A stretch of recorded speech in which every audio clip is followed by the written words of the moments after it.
Welcome to Not Milk Never Milk. Subscribe if you're lactose intolerant.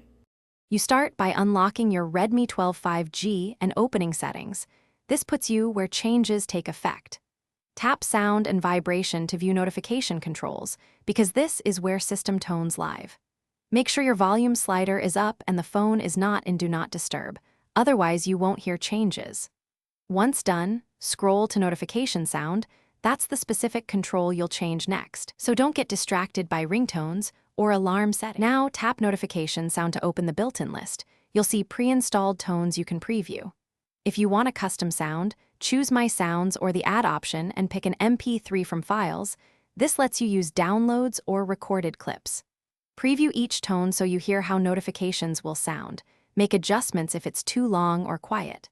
When you find the right tone, tap it to select and apply. The system saves your choice right away, so you're done here. Finish by confirming the change.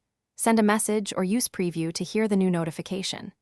If you don't hear anything, make sure the app's notification settings allow sound and that Do Not Disturb is off, because app level blocks override system tones.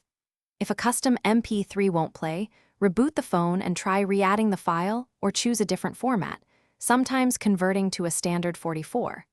1KHZ MP3 fixes compatibility. If all else fails, reset sound settings and repeat the steps. Thanks for watching. If this was helpful, leave a like and consider subscribing. See you next time.